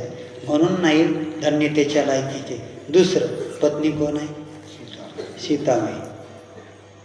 भजन करताना राम सीता असं कोणीच म्हणत नाही. सीताराम राम राम, राजा राम राम राम. कोण घातली पुढे? सीता. बरं, नावेत देव पुढे चालत, हे मागं, आणि नाव जेव्हा केवटानं ओढली त्यावेळेस काय केलं देवानं? होय तू पुढे म्हणून अशी दिली. बरं ते जाऊ द्या, तुम्ही पती पत्नी जाता या रोडपर्यंत आपल्या तेलाऱ्याच्या गाडीत एस टीची वाट पाहता. बुवा थैला घेऊन पुढे असते, बाई मागं असते. एस टी उभी राहते, बुवा पुढे असते, बाई मागं असते. आणि गेट उघडलं की हा होय तो पुढे म्हणतो. याच्यावरून लक्षात घ्या, हो ज्याची पुढे पुढे आहे त्याला काही किंमत दिली नाही, तो कवर आहे.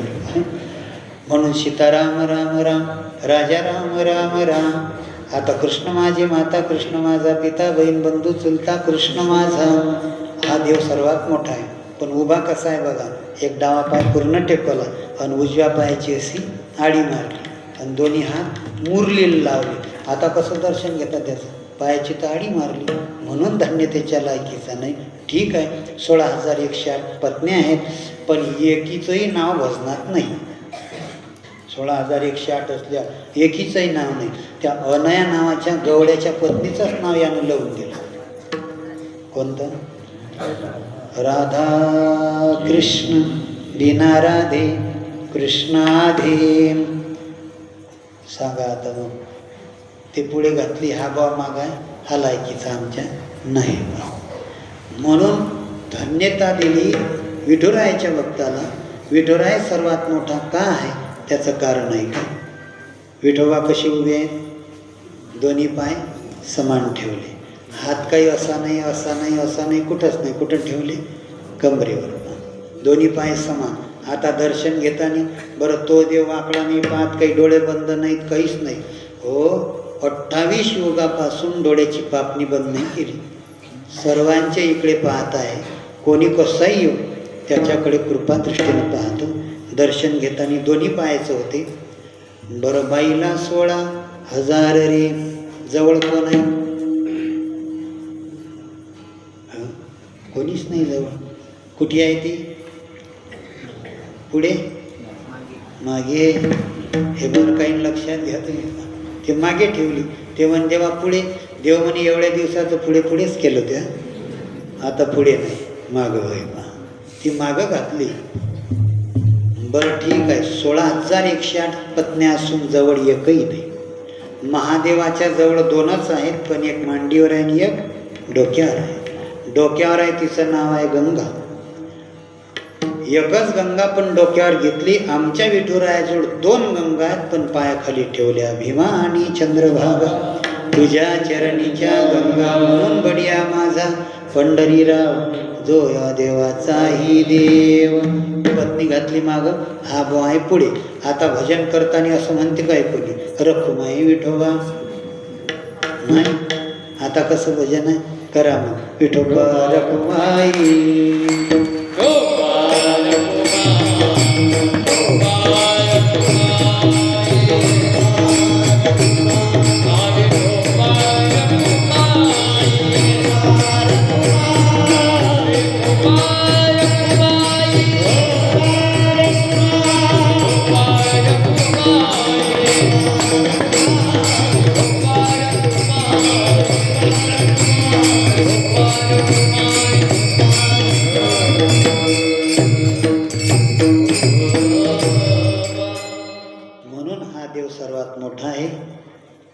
विठ्ठल उभा आहे, पावलं समान आहेत, कृपा कटाक्षानं पाहतो. सूर्यचंद्र ताऱ्यात तोपर्यंत उभाच राहतो. आणि त्याचे जे दात झाले, भक्त झाले, त्यांना महाराज म्हणतात मी धन्यता देतो. आता मोठा काय तुम्हाला वैज्ञानिक कारण सुद्धा सांगितलं, पौराणिक कारण सुद्धा सांगितलं, म्हणून तो मोठा आहे. तरी काही लोक म्हणतील नाही तो मोठा नाही, आमचा देव मोठा आहे. तर ठीक आहे, तुमचा देव मोठा म्हणावा लागेल. पण ऐकून घ्या, या महात्म्याचं एवढं देवाचं विठ्ठल महात्म्यामध्ये वर्णन केलं आहे की सगळेचे सगळे देव रोज येतात. त्याच्यामुळे तो बाबा मोठा आहे. आणखीन मौन धरलं, बोलत नाही. तुम्ही फक्त तुमची मन्नत, तुमची इच्छा सांगा, ते पूर्ण केल्याशिवाय राहत नाही. म्हणून धन्य आम्ही जन्म आलो, दास विठोबाचे झालो. ठीक आहे बाबा, आतापर्यंत आम्ही काही जाणलं नाही हो, विठ्ठलाचे दास नाही झालो, आमचं आयुष्य फुकट चाललं. महाराज म्हणतात तसं नाही, मानवी देह भाग्यानं भेटला आणि तुम्हाला तुमच्या आयुष्याचा मातेरान न करायचा असेल तर तुम्ही तिसऱ्या चरणाकडे या.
आयुष्याच्या साधने सतचित आनंद हे पदवी घेता येते.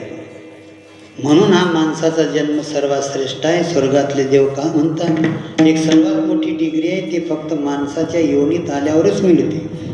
म्हणून स्वर्गीची अमर इच्छिता ती देवा. मग आयुष्य म्हणजे काय हो? जन्मापासून मरेपर्यंतचा हा काळापण्याला आयुष्य समजतो पण नाही. ज्या दिवशी मानवी जीवनात तुम्हाला सद्गुरू भेटतील तिथून पुढचं जीवन लक्षात घ्या. ज्या दिवशी तुम्हाला तुमच्या जीवनात सद्गुरू भेटतील तिथून पुढचं जीवन तुमचं आता खरं आयुष्य सुरू झालं. आता तुम्हाला एकच डिग्री भेटणार आहे, ते होय सच्चिदानंद. आता गुरु म्हणजे कसं हेही महत्त्वाचं आहे. गुरु केलाच पाहिजे. गुरु बिना कवन बताय वाट बिकट बडा यम घाट. आणि गुरुही कसा पाहिजे म्हणतात, गु अधिक रू या शब्दाचा अर्थ लक्षात घ्या. गु शब्दाचा अर्थ होतो अंधार आणि रू शब्दाचा अर्थ होतो उजेड. म्हणजे अंधारातून उजेडाकडे जो नेतो त्याला गुरु म्हणतात.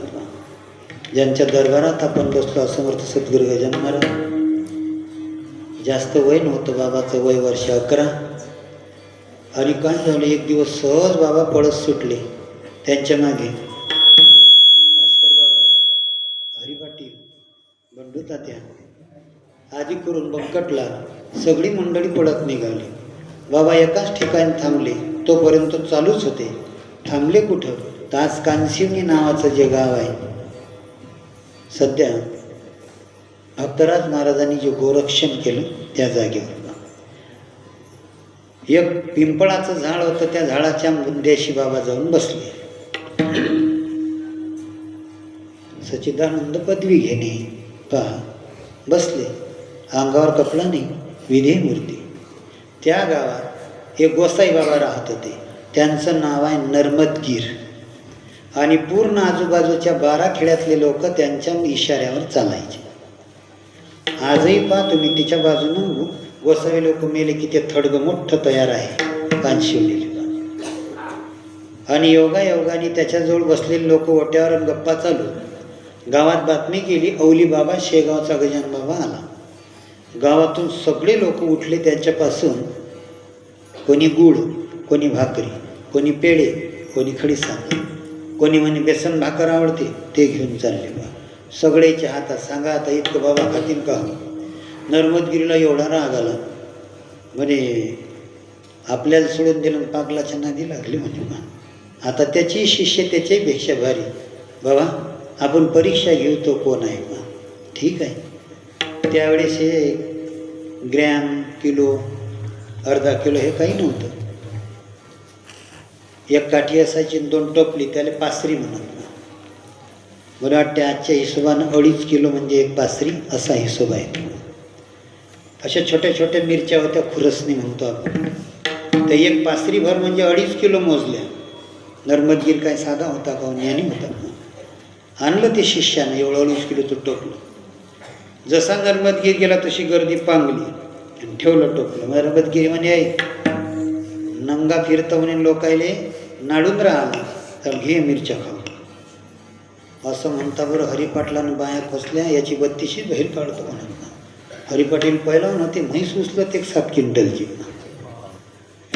दूध काढलं, सगळ्या म्हशी होत्या पाटलाकडे, पण शेवटची म्हैस होती ते 10 ते 12 लिटर दूध द्यायची. तेच बादली पिऊन घ्यायचे आणि तिच्या खाली हात घातले की उचलली. मूर्ती मोठी नव्हती, एवढीशी होते. गजानन बाबाच्या काखेतून निघत हरिपाटीलला, पण ताकद एवढी या नर्मदगिरीच्या तोंडात तातही ठेवत नाही म्हणा. पण बाबांनी असं केलं, थांबले. खाऊन दाखव. भास्कर बाबाकडे पाहिलं, भास्करा खाऊ का मिरची? नाही हो बाबा. गणगणगणात व ते उचललं टोपलं आणि जसं जनावर खाते टोपल्यात तसं तोंड घातलं बाबानं. 2.5 किलो खाणं होईपर्यंत नाकणी सहित बाबानं वर नाही पाहिलं. पण काय झालं, देहावर दुष्परिणाम दिसला. पूर्ण अंगाले घाम, अश्रू, लाळ आणि शंभूर. आणि जे हसे तो कोण? झाली वाटते झोप एक. त्या गोसायाचं नाव काय सांगितलं होतं? आताच्या आता तर भुललं, उद्या काय ध्यानात राहील मला. नर्मदगीर. त्याचे शिष्य ते कदा कदा हसायला लागले. पण बाबाचा इशारा नाही होता, नाही तर कोणालाच हयगय करून सोडत नव्हते बाबा.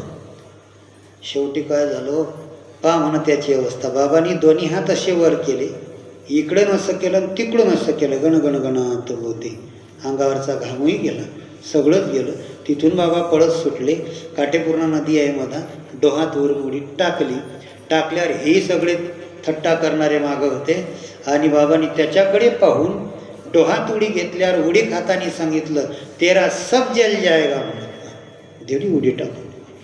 बाबा म्हणजे काही तुम्ही अडाण नका समजू. सध्या आपल्या विदर्भात जागतं दैवत कोण असेल तर समर्थ सद्गुरू गजानन महाराज. हो बाबा, ते हसले सगळे. तिथून पुढे मोरगाव काकड म्हणून गाव आहे, निरंजन महाराजांचं संस्थान आहे. तिथं बाबा बसले. त्याच्या पुढे नागपूरला बुटीच्या घरी गेले. पण पुढचं तुम्हाला गजान विजय सांगायची गरज नाही. आणि बाबा तिथं गेल्यानंतर नर्मदगिरीला सगळे लोक म्हणून बाबा हे योग्य नाही केलं. आणि नर्मदगिरीचे नातेवाईक होते खेरडा भागाईला. तिथं होतं लग्न. पहिले लग्नामध्ये जांभुळीच्या झाडाचे मंडप करत. आता हे आपण कपड्याचे टाकतो सगळे, टेंट हाऊस, सारे मंडप.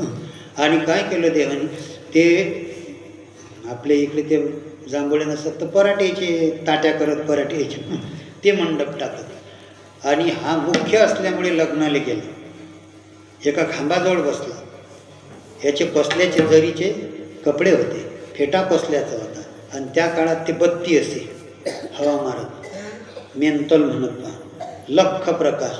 ती अशी टांगून ठेवली. लग्न होतं संध्याकाळचं आणि सगळे लोक लग्नात गुंग. आता बाबानं काय सांगितलं, 13 सब झल जायगा म्हणत पहा. काय झालं, लग्नाची गडबड, मेंतल फुटलं. त्याचा एक भाग वर उडून बसला. हा जिथं बसलाय त्याच्या डोक्यावर. आणि सगळे लग्नात गुंग होती. दुसरी बत्ती लावली, पण वरून तो मंडप पेटला आणि त्याचं एक कोळीत याच्या फेट्यात गेलं. फेटा कशाचा होता?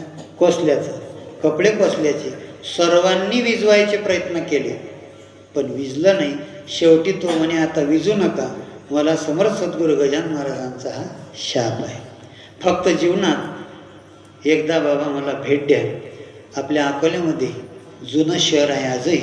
त्या जुन्या शहरात लांडे नावाचा एक आयुर्वेदिक डॉक्टर होता. त्याचा पंतू आजही आहे, तुमच्याकडेच राहते तो बाबा.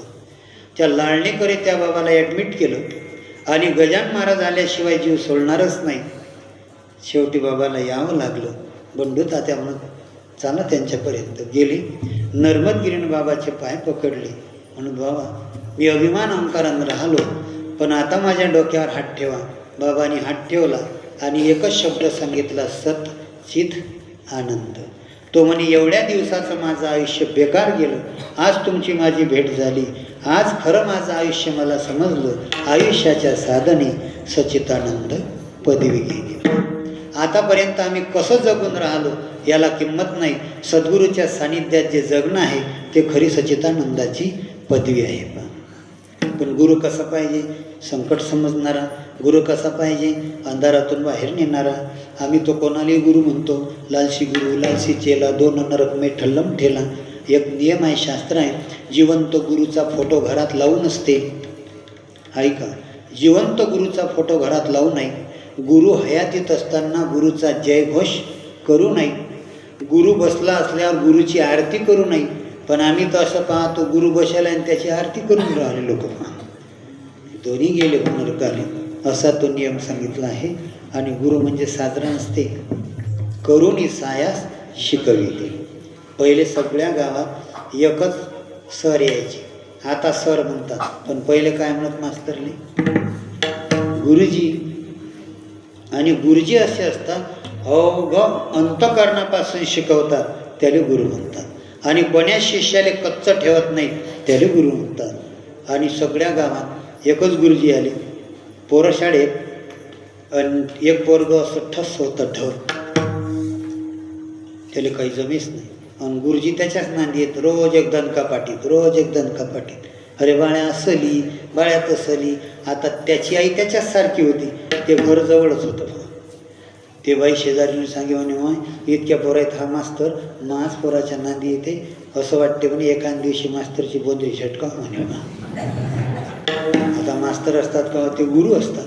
आणि त्या गुरुजीनं मग त्याला शिकवलं. पहिले शून्य काळ, उजवीकडून एक दांडावळ, तो होते एकाचा. आणि दुसरं शून्य काळ, डावीकडून उभं फूस, त्याला खाली दांडा लाव, तो 2चा होते. आलं त्याला. मग आले ते अ आ इ उ, त्याच्यावर जमलं. मग गेले क ख ग घ, तीही जमलं त्याला. पण दणके खो खो, दणके खो खो. आणि त्याची मायाचा एकच नांदा, बोंद्री तर झटकच म्हणे मास्तरची. मग गेले 12 खडीवर, खले काना का, खले काना खा, त्याला तेही जमलं. मग आलं उकार, कले उकार कू. मग आलं गले उकार गू. त्याला सगळं जमलं, पण ते गले उकार घुस नाही जमेला. आणि दिला मास्तरनं दणका. आणि त्या बाईनं सगळा धंदा दिला टाकून बाजूनं. आता बाया बाकीच्या धंदे करून वावराई. आणि हिचं सारण 11 वाजता. म्हणजे बाई कशी असेल त्या पोरासारखी त्याची माय असेल. मालक म्हणे चहा ठेव, चहा ठेव. तर न्यारीचा टाईम आहे तरी चहाला गतका नाही.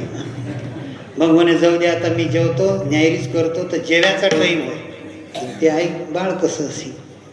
शेवटी तिनं काय केलं, खिडकीजवळ उभी राहिली. आता जर पोराला मारलं की म्हणे मी मास्तरची बोंदरी झटकतोच म्हणे. पण पहा, ऐ गले उकार असा गु का. तो म्हणे गुरुजी मला येत नाही, गुरुजी मला येत नाही म्हणे. दिला दणका. अरे हा काय म्हणे गणपतीचा ग, मग गणपतीचा ग त्याले उकार गले उकार गु, तरी जमेच नाही, आणखीन त्याला एक दणका. शेवटी गुरुजी हुशार असतात. गुरुजी म्हणत मी कोण, तो म्हणे गुरुजी. मी कोण म्हणे गुरुजी, मग गुरुजीचा गु काळ.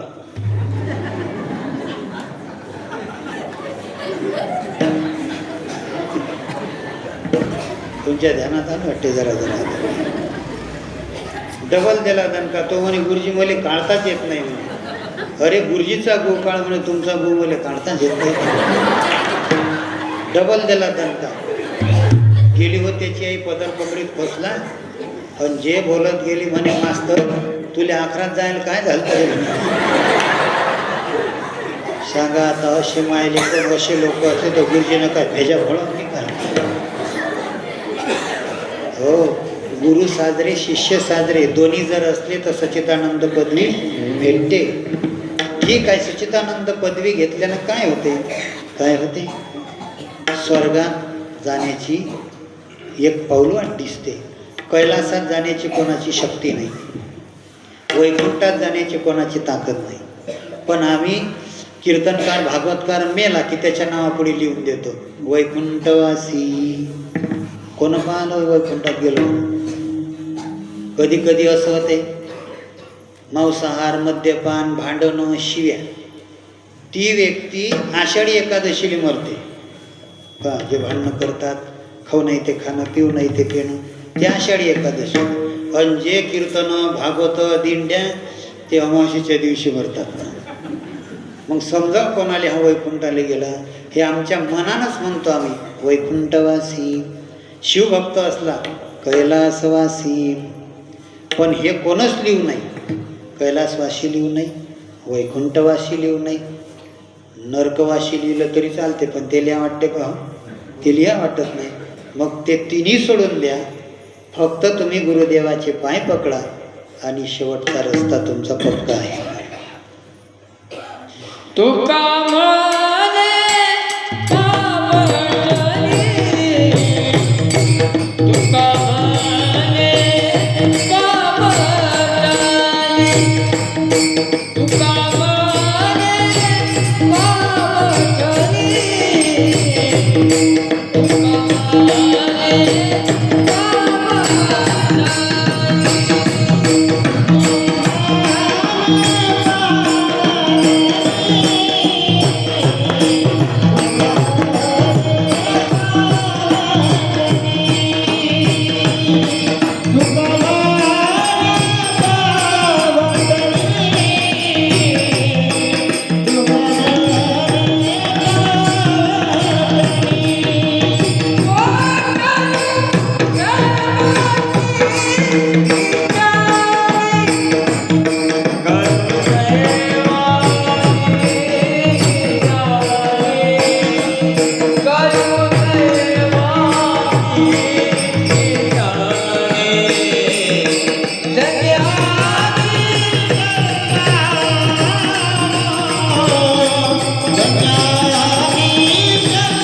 कष्टानं भेटला.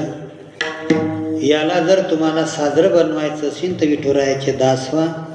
विठुरायाचे दासच का, त्याची आपण कारणं पाहिले.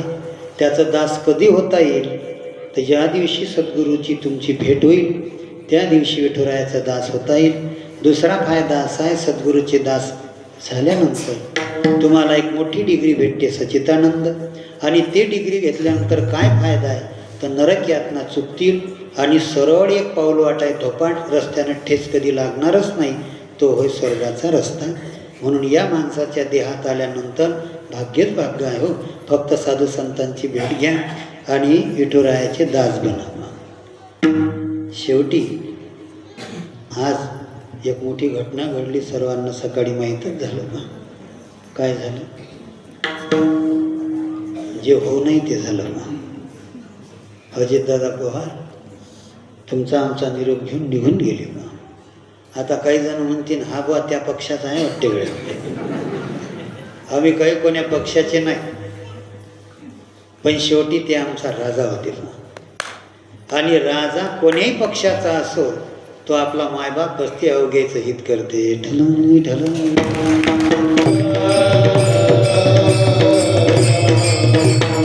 आणि हे वर्ष अशाच बातम्या तुम्हाला ऐकू येतील. एक सण आहे आपल्या यातला, तो होऊन गेला, दुसरा यायचा आहे. एक गुढीपाडवा आणि आता होऊन गेला एक मकर संक्रांती. या दोन सणावरून वर्षाचं पूर्ण भविष्य असते. या वर्षीची मकर संक्रांती पूर्वेकडून आली, पश्चिमेकडे गेली. कोणती आहे पूर्व? ही इकडून आली, इकडे गेली, उत्तरेकडे पाहत आहे. बसली आहे वाघावर, उपवाहन आहे घोडा, वयान आहे कुमारिका, वस्त्र घातलं आहे पांढरं, खात आहे पांढरं, सुगंध घेते जुई जाई पांढरंच फुल, हातात छटका वापरला साप. त्याचा काय अर्थ होतो बघा. ज्या दिशेकडून आली तिकडे आनंद असते, ज्या दिशेकडे जात आहे तिकडे दुःख असते, आणि जिकडे पाहते आहे तिकडे युद्धच युद्ध 12 महिने होतील, आणि जिकडे पाठ आहे तिकडे अपघाती मृत्यू होतील. म्हणून यावर्षी अपघात, ॲक्सिडंट, आत्महत्या, गारपीट होईल.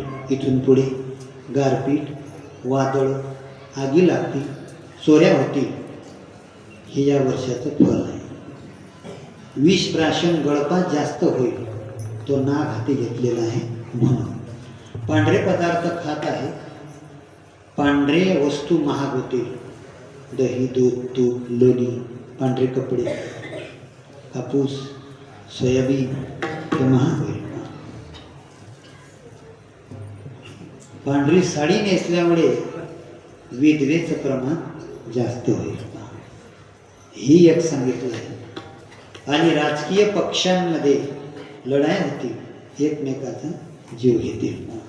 असं यावर्षीचं फल आहे. पुढच्या वर्षी पावसाळा कमी राहणार का? ती बसलेली आहे म्हणून. तिचं नाव आहे महानंदा. महानंदा तिचं नाव आहे. बसलेली असल्यामुळे पुढील वर्षी पावसाचं प्रमाण कमी होईल. तिच्या भविष्यावरून हे सांगता येते की पुढच्या वर्षी पाणी कमी पडेल. पण दुसरं भविष्य असं आहे, यावर्षी 17 मे पासून काय आहे? अधिक मास. अधिकस्य अधिकम फलम. अधिक महिना, कोणी त्याला धोंड्याचा महिना म्हणते, काही जण त्याला मलमास म्हणतात. तो देवाजवळ गेला, तक्रार केली, माझं काय चुकलं, देव म्हणत माझंच नाव तुला लावून देतो, पुरुषोत्तम मास.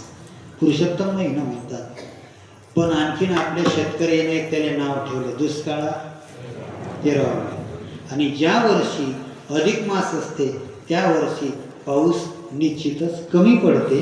हे दुसरं फल. आणखीन एक, ज्या वर्षी अधिक मास असते त्याच्या आधी गुरु शुक्राचा जर अस्त झाला तर गारपीट, वादळ आणि आगी जास्त असतात. अजूनही शुक्र 2 तारखेपर्यंत अस्ताले आहे, म्हणजे बुडी आहे. आता याच्यातून काय करसाल तुम्ही? काहीच नका करू. फक्त गजाननाचा रोज धरून दर्शन घेऊन सांगा की गजानन, हे संकट आमच्याकडे येऊ नको देऊ. एक दुसरं महत्त्वाचं संकट राहिलं, ती वयानं बाला आहे, तरुणी, शालेय जीवनात तिचं वय आहे. म्हणून शाळा कॉलेजमधले मुलं मुली कोणाचंच ऐकणार नाही, त्यांच्या मनाने कारभार केल्याशिवाय राहणार नाही. म्हणून सर्वांनी देवाला हेच मागायचं, दुर्बुद्धी ते म्हणा कदा न उपजो नारायण. देवा, कोणताच कठीण प्रसंग येऊ नको देऊ. नवीन हे वर्ष सुखाचे जावो. म्हणून विठुराया चरणी, गजाननाच्या चरणी सर्वांच्या पुढे आपण एकच प्रार्थना करणार आहोत. आणि शेवटी ज्यांनी हाडाचे काळ रक्ताचं पाणी केलं त्यांचं भजन करा. ज्ञानेश्वर